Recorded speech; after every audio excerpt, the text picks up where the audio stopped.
Séance du 15 décembre, donc deuxième partie, au seuil de laquelle je vais faire quelque chose que je n'avais pas fait au début de la première partie et que j'aurais dû faire, c'est présenter des excuses à ceux qui suivent de près ce cours et en particulier le plan que j'en donne sur mon blog, parce que il est vrai que ce plan change à peu près tous les 4 matins, 4 fois par matin même, je le modifie sans cesse au fur et à mesure que je prépare et reprépare ce cours. Donc voilà, vous avez intérêt à ne consulter ce plan que juste avant de prendre connaissance de la leçon en cours. Alors, la première partie, je l'avais consacrée à exposer le concept de monde humain, plus précisément. Auparavant, je m'étais intéressé à la notion d'Umwelt, à partir en particulier du monde animal. Et là, nous réfléchissons sur la nature de ce monde en tant qu'il est rapporté à l'homme.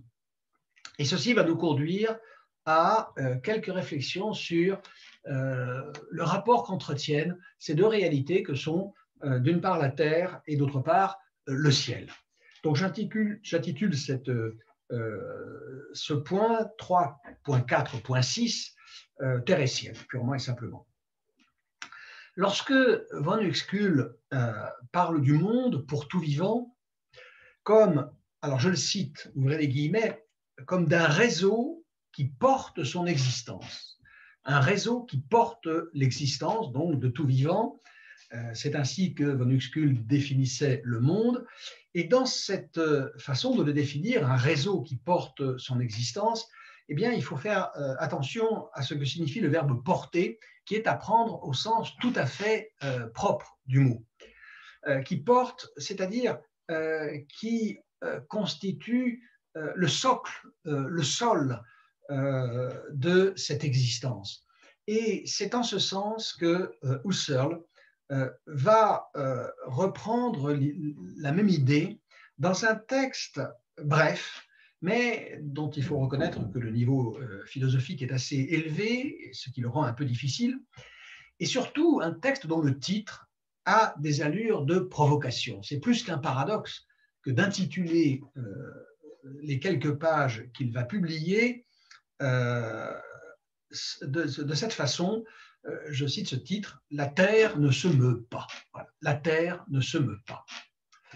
Alors, qu'est-ce que signifie cette idée husserlienne d'une immobilité de la terre? Husserl va la traduire dans une notion, une expression assez étrange et que je vais commencer par analyser. J'en fais même d'ailleurs l'objet d'une section particulière, 3.4.6.1. 3.4.6.1, j'intitule cette section de l'expression même qu'utilise Husserl pour parler de la Terre. Il parle de l'arche originaire Terre. L'arche originaire Terre. Je vais expliciter cette expression un peu curieuse. Husserl écrit, et cette citation est tirée de cet opuscule, « La Terre ne se meut pas », Husserl écrit « Nous, coperniciens, nous, hommes des temps modernes, nous disons, la Terre n'est pas la nature entière, elle est une des étoiles dans l'espace infini du monde. Nous, coperniciens, nous, hommes des temps modernes, nous disons, la Terre n'est pas la nature entière, elle est une des étoiles dans l'espace infini du monde. » Alors bien sûr, par étoile ici, il ne faut pas entendre au sens propre des étoiles semblables à notre Soleil, il faut entendre tout simplement un astre. La Terre est un astre dans l'espace infini du monde. Et bien sûr, tout le monde sait, en tout cas c'est ce que nous a appris Copernic, et tout le monde devrait savoir aujourd'hui que cette Terre, précisément, se meut, qu'elle est en mouvement. Il est parfaitement banal de dire que la Terre tourne sur elle-même et autour du Soleil, et que dans ce mouvement, dans ce double mouvement diurne et annuel de rotation, cette Terre nous porte, et même qu'elle nous emporte dans l'espace, emportée d'ailleurs elle-même, cette planète, emportée elle-même sur son orbite autour du Soleil, Soleil qu'elle accompagne dans le mouvement dans lequel le Soleil lui-même est à son tour emporté, puisque le Soleil, comme étoile faisant partie de notre galaxie, participe du mouvement général de cette galaxie, qui est un mouvement de rotation autour de son centre. À quoi il faudrait ajouter encore le mouvement de fuite de cette galaxie dans le processus général d'expansion de l'univers. Et c'est bien en effet de cette façon que se présentent les choses pour quiconque dispose d'une instruction élémentaire en astronomie, ce qui malheureusement, comme je le signalais en commençant ce cours au début de l'année scolaire dernière, ce qui malheureusement n'est pas toujours le cas. Seulement, en disant, et je répète la citation de Husserl, de la Terre, qu'elle est une des étoiles dans l'espace infini du monde, en disant cela, nous employons ce mot « monde » dans l'un des sens précédents que nous avions examinés, qui n'est pas le sens husserlien, qui n'est pas le sens phénoménologique, le sens du monde au sens large d'univers, de la totalité de tout, pour signifier que la Terre n'est de cet univers qu'une toute petite, qu'une infinitésimale partie, un corps céleste qui erre dans l'univers, emportant avec lui ses passagers dans l'espace infini, comme dit Husserl. Seulement, comme on l'a vu, cette Terre de l'astronomie, cet astre emporté dans ces différents mouvements au sein de l'espace infini de l'univers, eh bien cette Terre n'est aucunement la Terre à laquelle nous avons affaire. Ce n'est pas celle que nous habitons, pour peu que l'on veuille bien prendre ce verbe « habiter » en un sens un peu consistant, en un sens un peu sérieux. C'est la Terre, toute cette Terre que je viens d'évoquer, la Terre de Copernic, la Terre qui deviendra celle de Galilée, celle dont Galilée disait « et pourtant elle tourne ». Cette Terre des astronomes, c'est la Terre considérée d'un point de vue extérieur, d'un point de vue qu'on pourrait appeler objectif, ou encore d'un point de vue qu'on pourrait qualifier de désincarné, une Terre que personne n'a jamais véritablement habitée ni occupée.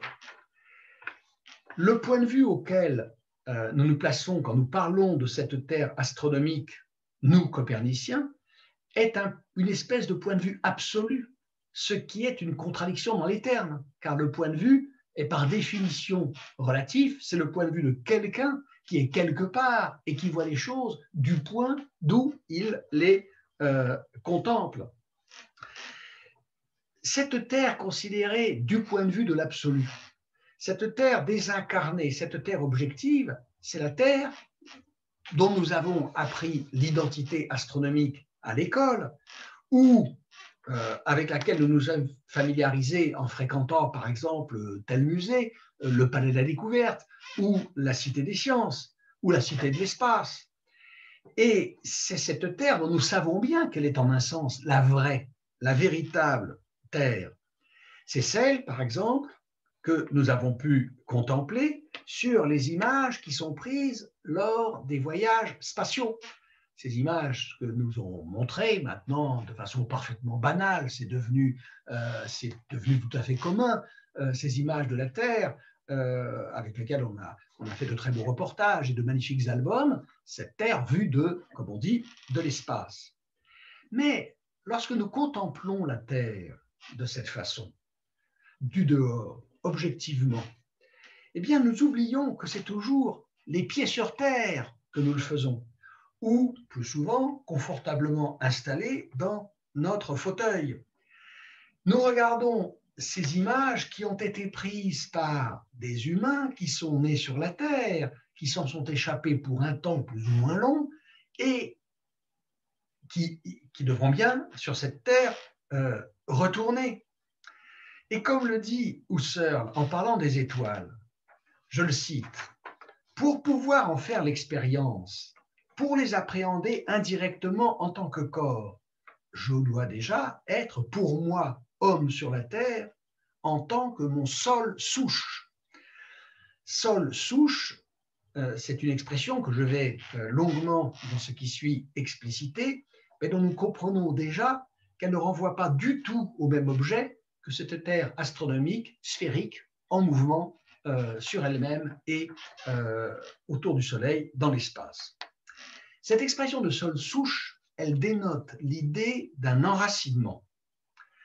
De là, l'autre expression assez étrange pour parler de la Terre, qu'utilise Husserl, l'expression d'arche originaire. Arche originaire. Alors bien sûr, quand on entend prononcer le mot arche, on pense tout de suite à l'arche de Noé. Et on a raison, parce que l'arche de Noé est bien en effet originaire en ce sens que c'est elle qui a porté toute la totalité des espèces vivantes dont les espèces actuelles vivant sur Terre ont leur origine. C'est bien en ce sens que l'arche de Noé est originaire. Ces espèces qu'elle portait en son sein pendant le déluge, eh bien, ces espèces ont fait souche, comme on dit. Mais vous savez que le mot arche a aussi d'autres sens. Le mot arche fait référence à la Bible, non seulement par l'épisode de l'arche de Noé, mais aussi en ceci qu'il désigne ce mot dans l'Ancien Testament tout contenant qui a un caractère sacré. C'est le coffre dans lequel, par exemple, les Juifs plaçaient les tables de la loi, les tables que Moïse avait reçues sur le mont Sinaï des mains même de Dieu. Et donc, l'idée d'une arche, c'est l'idée de quelque chose comme un socle originaire, un refuge, un lieu sacré et l'idée d'un contenant destiné à recevoir des objets ou des documents précieux. C'est de là que vient le mot archive, par exemple. En contexte chrétien, le mot arche a pu désigner l'Église et de nombreuses communautés chrétiennes se sont d'ailleurs donné ce nom d'arche. La terre de l'astronomie est tout à fait autre chose que cette arche originaire qui nous porte comme un sol souche. Cette terre de l'astronomie est une terre abstraite au sens très exact étymologique du mot abstrait qui signifie séparer. Abstrait vient du verbe latin abstraere, traîner hors d'eux, tirer hors d'eux. Eh bien, en effet, faire abstraction d'eux, c'est tirer quelque chose hors du champ de ce qu'on veut considérer. Je peux considérer par exemple quelqu'un en faisant abstraction de son sexe ou de son âge ou de sa nationalité, c'est-à-dire en retirant ces éléments du champ sur lequel se porte mon attention. Et la Terre, telle que nous la montre l'astronomie, est une Terre abstraite, c'est-à-dire une Terre séparée, une Terre qui a été coupée par 5 siècles de progrès scientifique de l'image que nous portons en nous lorsque nous nous référons à la Terre sur laquelle nous avons notre monde vécu, au sein de laquelle nous avons notre monde vécu, cette Terre où nous sommes enracinés, cette Terre où nous avons le théâtre de nos existences familières.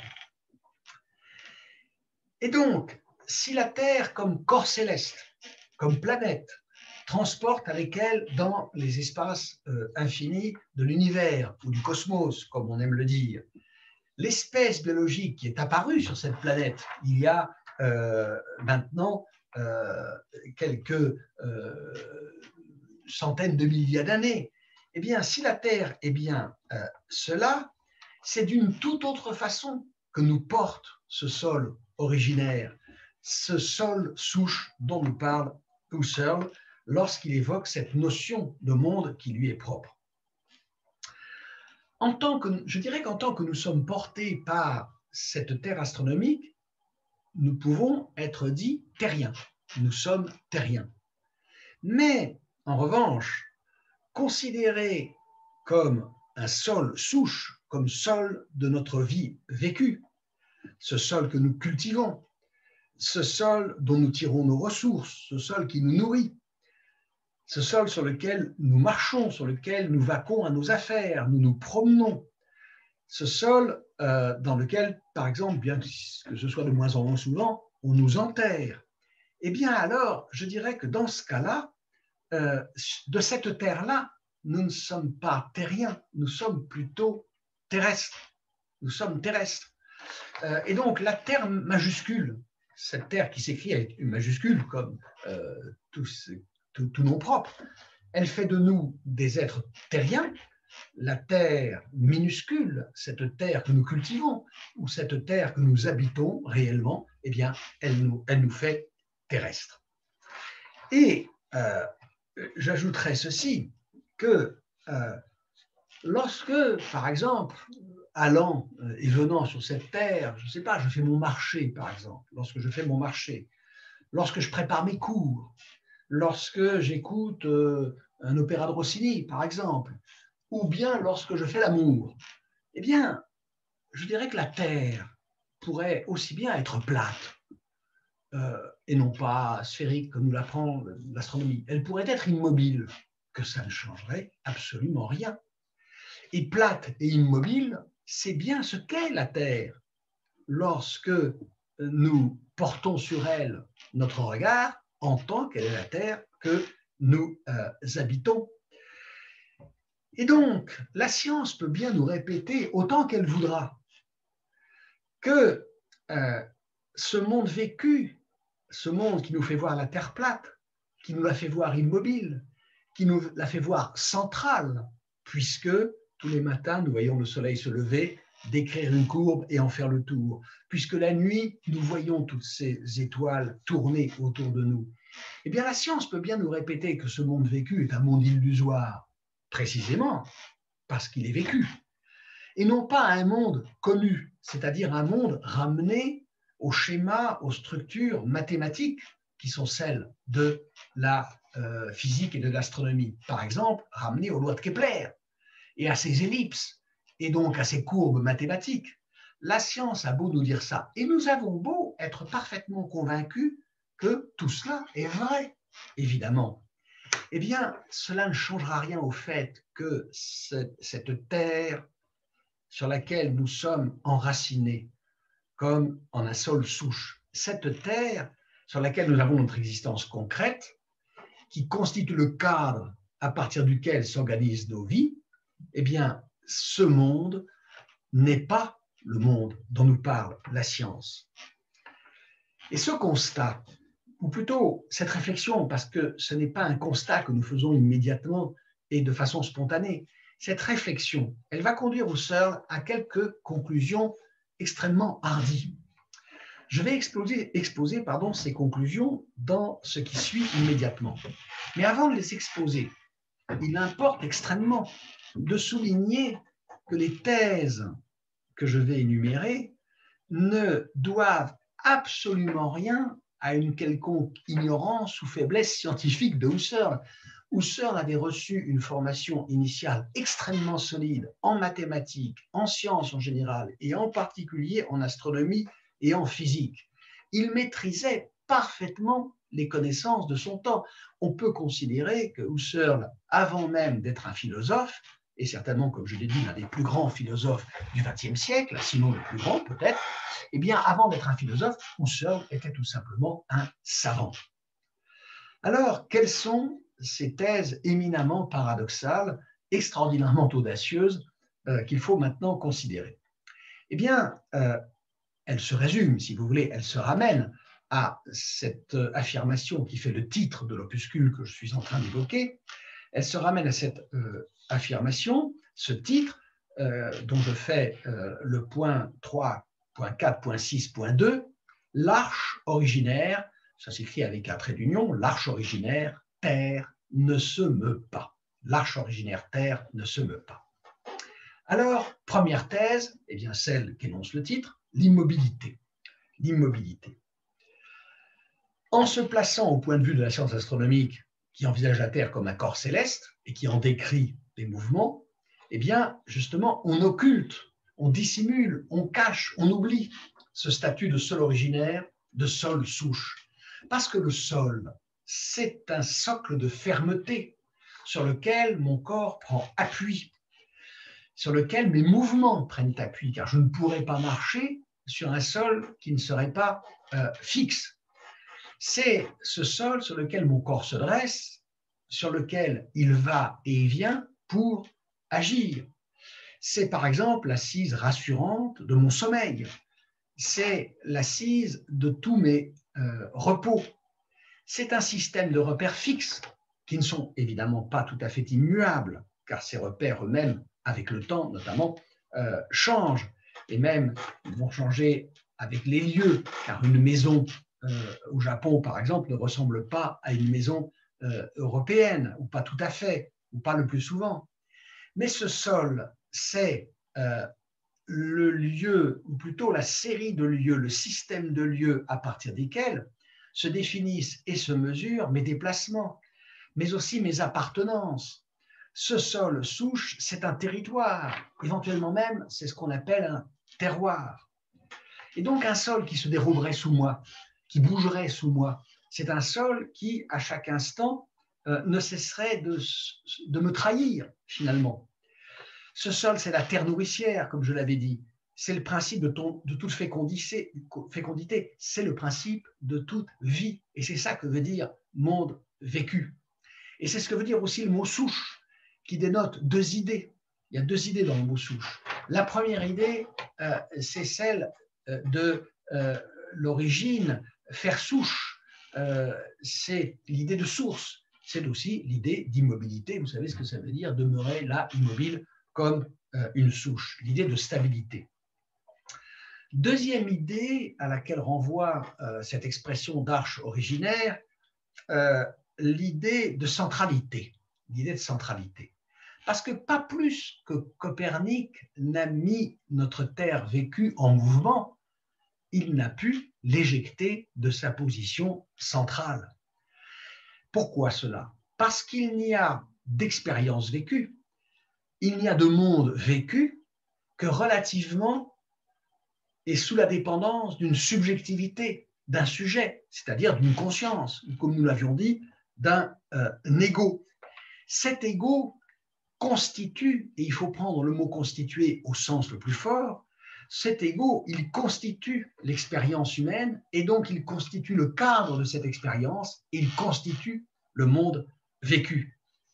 Cette subjectivité, elle s'enracine bien entendu dans un corps, c'est la subjectivité d'un esprit, car il n'y a de l'expérience que pour un esprit, mais elle s'enracine, cette subjectivité, dans un corps, et ce corps a directement affaire à la terre sur laquelle il repose ou sur laquelle il se dresse.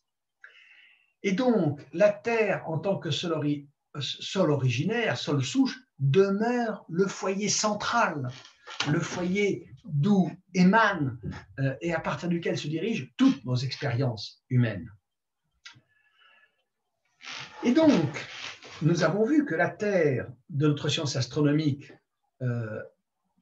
évidemment, est un astre qui a un nom propre, le mot Terre, qui va s'écrire avec une majuscule, comme il se doit pour tout nom propre. Mais les analyses que mène Husserl et que je suis en train de résumer nous montrent que le primat effectif, réel, revient non pas à cette Terre astronomique, qui est une Terre, si vous voulez, dérivée, une Terre seconde. En quoi est-elle dérivée? C'est qu'elle est dérivée de longs siècles de recherches tâtonnantes, au terme desquels les humains ont réussi à prendre conscience de la réalité, de la non-centralité de la Terre, du mouvement de la Terre.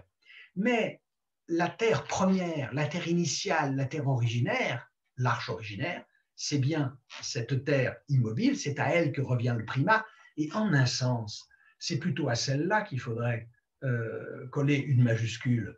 C'est elle qu'il faudrait écrire avec un T majuscule et réserver le T minuscule à la terre astronomique, ce qui lui conviendrait d'ailleurs parfaitement bien, compte tenu des dimensions, alors là, pour le coup, nous pouvons le dire minuscule, infinitésimale de cette terre au sein de l'univers dans lequel elle se déplace. Troisième thèse paradoxale de Husserl. Voici ce qu'il écrit toujours donc dans cet opuscule, l'arche originaire Terre ne se meut pas. Ouvrez les guillemets.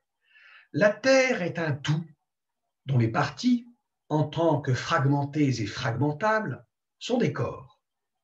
Pour nous tous, la Terre est sol et non corps au sens plein. Et là, il y a encore une tension j'allais dire, analogue à celle que nous venons de dégager. En un sens, au sens de la science physique, la Terre est un corps. Elle est un corps, elle ne relève pas, par exemple, du même type de réalité que sont nos esprits, auxquels nous avons tendance spontanément, à tort ou à raison, ça c'est une autre question, mais auxquels nous avons spontanément tendance à penser comme à des réalités non corporelles. Donc, au sens de la physique, la Terre est un corps dont on connaît plus ou moins bien, mais même, je dirais aujourd'hui, assez bien, la constitution géologique, la constitution physique, chimique, dont on connaît assez bien les processus internes. Nous savons qu'il y a un noyau, par exemple, terrestre, fait de magma. Nous savons qu'à la surface de la Terre, les continents se déplacent. Eh bien, tout cela, nous le savons. Nous avons la connaissance du caractère corporel de la Terre, mais cette corporéité physique de la Terre n'est pas, si vous voulez, sa substance.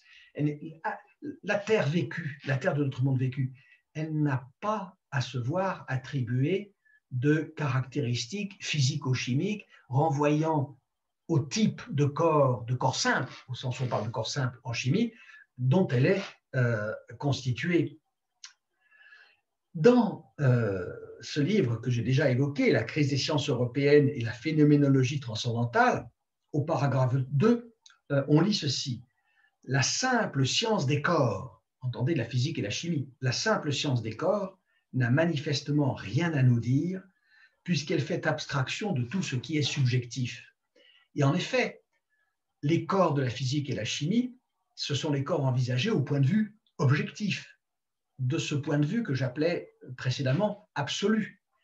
Mais pour nous, la corporéité de la Terre, la stabilité de la Terre, la solidité de la Terre, elle n'est pas de la nature de la corporéité qu'analysent les physiciens ou les chimistes. Quatrième thèse. Pas plus que la Terre n'est un corps quelconque posé, ou plutôt en mouvement, en un lieu quelconque de l'espace universel. Mon corps, ce corps propre, ce corps qui m'est propre, le mien, n'est un fragment de matière parmi d'autres. La Terre n'est pas, pour nous qui y habitons, un fragment de matière parmi d'autres. Mon corps n'est pas un fragment de matière vivante parmi d'autres fragments. C'est-à-dire que ce n'est pas comme d'un corps que je peux parler de mon corps, parce que le rapport que j'ai avec lui est un rapport absolument, non seulement privilégié, mais même tout à fait unique, un rapport tel que je n'en ai avec aucun des autres corps physiques dans l'univers, aussi semblable soit-il au mien. Même le corps de mon semblable, le corps de l'humain qui est en face de moi, et même le corps, par exemple, de celui ou de celle que j'étreins dans l'amour, eh bien ce corps de l'autre est un corps avec lequel j'entretiens un rapport radicalement, au sens étymologique, il faut remonter à la racine, radicalement autre que le rapport que j'entretiens avec ce qu'on appelle le corps propre. Et c'est pour ça d'ailleurs que pour parler de cette matière du corps propre, Husserl utilise un terme qui sera repris plus tard par Merleau-Ponty, par Sartre, qui est le terme de chair. Mais chair, à ne pas comprendre au sens de ce constituant vaguement identique chez tous les êtres vivants proches de nous, comme les mammifères. Ce n'est pas la viande, la chair. La chair, c'est ce type de corporéité auquel renvoie le rapport particulier que j'ai à ce corps qui est le mien. Ce corps en tant qu'il a non seulement une substance, une consistance, parce qu'il a évidemment la consistance de la viande, il a la consistance des os par la rigidité, il a la consistance différente des muqueuses, par exemple, mais ce corps par le fait qu'il m'informe en permanence de la posture dans laquelle je me trouve, assis, debout, couché, immobile, en mouvement. C'est ça, la chair. C'est le corps vécu, le corps, si vous voulez, en première personne. Cinquième et dernière conséquence, qui va nous permettre de revenir sur une notion déjà examinée brièvement dans ce qui précède, l'espace. Eh bien, l'espace terrestre, l'espace dans lequel nous nous déplaçons, l'espace dans lequel nous allons à nos affaires, Cet espace n'est pas l'espace à 3 dimensions, l'espace absolu, l'espace qu'on pourrait dire newtonien de la physique, cet espace dans lequel se déplace la Terre en mouvement. Nous savons d'ailleurs que l'espace où se meut la Terre en mouvement n'est même plus l'espace newtonien de la physique du XVIIIe siècle, c'est l'espace einsteinien, c'est l'espace de la relativité générale. Cela, nous le savons. Et ce n'est pas vraiment le même espace, ils n'ont pas la même figure, mais de toute façon, qu'il s'agisse de l'espace de Newton ou de l'espace d'Einstein, l'espace scientifique, je répète, l'espace à 3 dimensions, dans lequel chaque objet a des coordonnées particulières selon ces 3 dimensions, eh bien cet espace-là n'est pas du tout notre espace. Notre espace est un espace lui aussi qu'on pourrait dire charnel, incarné. C'est un espace qui est plein de relief, c'est un espace qui est peuplé de substances, c'est un espace où les choses se répartissent d'une manière qui est ordonnée totalement à ma subjectivité, au point de vue de cet ego que je suis comme sujet du regard qui est porté sur les objets, les choses qui se trouvent dans cet espace. Cet espace, c'est l'espace dans lequel des mouvements s'accomplissent, qui ont un commencement, qui ont une fin, au deux sens du terme fin, au sens d'un but, au sens d'un terme. Alors, voilà ce que sont les thèses très hasardeuses de Husserl, et d'ailleurs, on pourrait éventuellement aller plus loin, le dire aussi de la lumière. La lumière dans laquelle je baigne, la lumière qui éclaire mes gestes, qui m'éclaire là maintenant, pendant que j'ai les yeux sur mes notes et pendant que je baigne dans cette lumière qui est la lumière artificielle d'ailleurs que j'allume chaque fois que je fais ces leçons, parce que la lumière qui vient de ma fenêtre donne des éclairages tout à fait catastrophiques dans cette pièce, eh bien cette lumière n'est pas la lumière de la physique. Elle a une certaine couleur, elle a une certaine intensité qui bien sûr peuvent se traduire dans des données physiques comme la longueur d'onde ou comme la luminance ou comme l'éclairement. Tout ça existe pour les physiciens. Mais par exemple, nous savons depuis le XVIIIe siècle que cette lumière a une vitesse finie, limitée. Et ce n'était pas un petit exploit pour cet astronome danois, j'ai dit 18e, je me suis trompé, 17e, de découvrir en 1676 cet astronome danois qui s'appelait Ole Christensen Romer, que la vitesse de la lumière était finie. Il est d'ailleurs tombé assez près de sa vitesse réelle.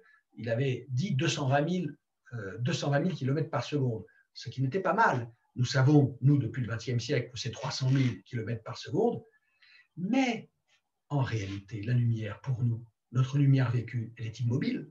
Elle est immobile, c'est-à-dire qu'il n'y a pas de vitesse de la lumière pour celui qui allume le commutateur ou même qui photographie avec un flash. La lumière, pour nous, elle est instantanée. Le soleil se lève à l'horizon, eh bien, l'objet que je tiens dans la main est éclairé instantanément. Et donc, la vitesse de la lumière est instantanée. Et bien sûr, nous avons le droit de dire, contre les savants, que la vitesse de la lumière est infinie et que la lumière se déplace de façon instantanée, tout en sachant, évidemment, que les savants ont raison, tout en sachant, si nous avons un peu d'instruction scientifique, pourquoi ils ont raison. Eh bien, toutes ces conclusions de Husserl nous conduiront, nous allons le voir, à repenser complètement les rapports entre ce monde vécu, la science et la philosophie qui mène toutes ces réflexions que je viens de produire en suivant donc ce petit opuscule de Husserl, L'arche originaire Terre ne se meut pas. Je vous remercie et je vous donne rendez-vous à la semaine prochaine.